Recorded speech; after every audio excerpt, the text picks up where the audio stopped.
Alrighty then. Successful Indie Author 5-Minute Focus, episode 906, Panic.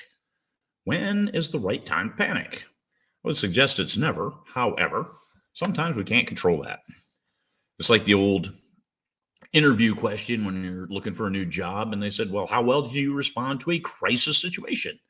Well, the question I would have back is, how often do you guys create crises? This is a business.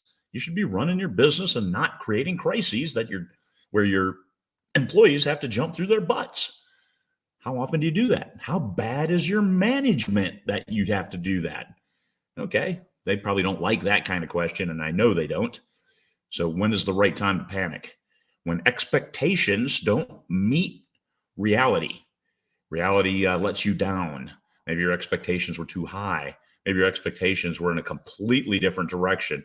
And here you are in a place that you didn't plan on being, doing something you didn't want to do.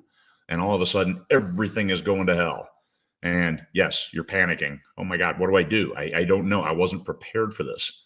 So one of the main elements of a panic is you have no plan to deal with the current crisis, the current situation, because you didn't think along this path that something could go this badly. It's like in crimes, you go to the store to buy something, you never expect to be in the middle of a robbery, for Pete's sake. That's almost a good time to panic, except that's when you got to keep your head lifted. How do you respond to a crisis? Well, sometimes the crises are not of your making. I would suggest that most of the time they aren't. If you're panicking a lot, then maybe those crises are of your making.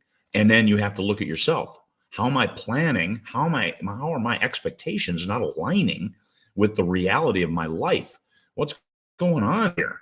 How can I change that in order to better plan and better execute, and then not have situations where I'm inclined to panic? So always plan ahead. You have the risk versus the reward versus the consequence. So high risk, high reward, but high risk, sometimes you have a significant failure. And I'll say that you don't learn anything if you don't fail. However, you shouldn't set yourself up to fail. You should always set yourself up to win and stretch those boundaries. So risk versus reward, but also be prepared for the consequences if it doesn't work. In golf, we would call it the perfect miss. So if I don't hit the ball perfectly, where could I end up? So you aim a little bit off. So if your bad miss is still playable, still a good enough shot that you're not out of bounds, 2 strokes, you're hitting again. No, we don't want to do that.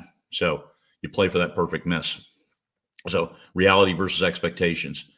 Try to plan for what might be the worst case scenario. And that's why pessimists sometimes do better and why they don't panic, because they're always thinking, how bad can things get? Well, I don't like living that way. I like living as an optimist, but setting myself up to win, that's something else I believe in. Don't create the conditions where it's going to be one or the other. I'm going to win big, or I'm going to fail big. Now, let's not fail big. Let's win big. And if we fail just a little bit, we learn and then can adjust quickly to get back where we need to be. So bottom line, don't waste a perfectly good panic on something stupid or something that was predictable and that you could have planned for and set aside an action plan to implement when everything went the wrong way. Everything. Sometimes that happens. All right. Sometimes it's hard. You get a call that your child was in a car accident. That's hard. Start putting things in motion. What am I going to do? Drop everything. Just remember priorities. Maintain your priorities. Family first, of course, and then go down the line. Don't lose your house. Don't lose your business. Go take care of what you need to take care of, this one exact thing, to then get your life back on track and get things back on track. Sometimes you have to drop everything and manage just one situation. And then that's what you do. And when you focus, you find that that maybe controls the panic more so than trying to take care of everything, because you can't. You can only do one thing at a time. Peace, fellow humans.